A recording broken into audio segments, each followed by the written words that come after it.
Pemirsa, maraknya investasi yang dinilai mengabaikan lingkungan, khususnya kawasan mangrove di Bali, mendapat sorotan dari kalangan akademisi. Perubahan fungsi lahan yang terjadi dalam beberapa dekade terakhir disebut berlangsung masif dan perlu mendapat pengawasan serius dari pemerintah.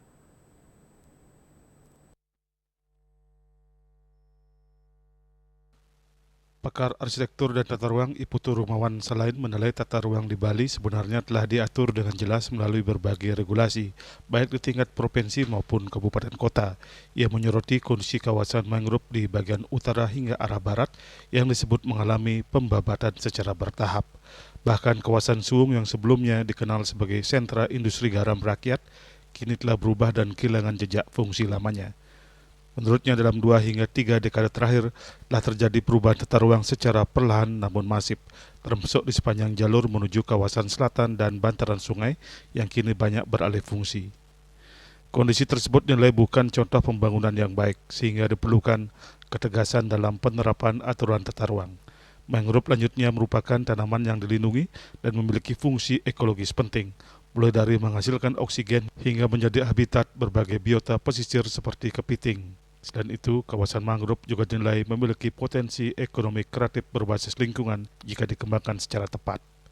Tapi mangrove itu spesifik tanamannya dan dilindungi, mohon maaf ini, sehingga dengan demikian setiap pohon yang ada itu seolah-olah ada pelindungnya begitu, karena dia selain juga bisa memberikan oksigen kepada lingkungan sekitarnya, dia bisa menjadi rumah kepiting. Jadi kalau kita mau industrikan mangrove itu, kemudian getahnya seperti yang saya lihat di Surabaya bisa dipakai untuk membatik.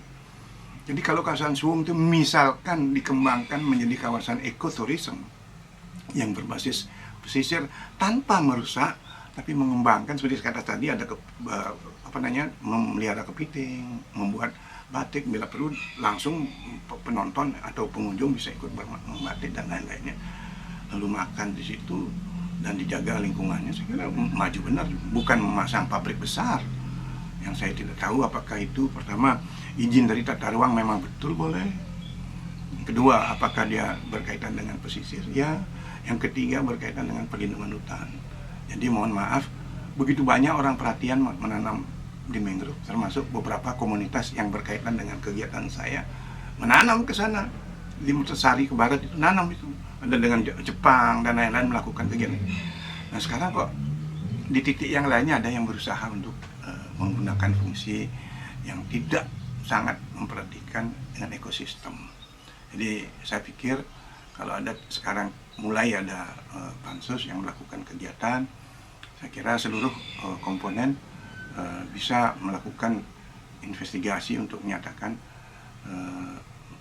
mereview ulang lagi terhadap peruntukan yang ada di tata ruang. Kalau memang sudah tidak ada izin, ada yang nyerobot, yang udahlah, tindakan hukum harus dilakukan.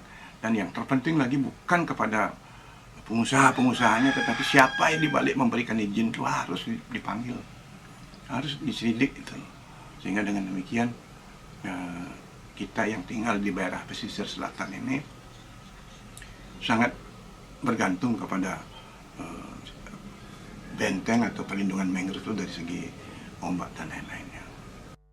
Dengan kondisi tersebut, penguatan pengawasan tata ruang dan perlindungan kawasan mangrove dinilai menjadi langkah penting untuk menjaga keseimbangan lingkungan sekaligus keberlanjutan pesisir Bali di tengah derasnya arus investasi. Yana Bali TV.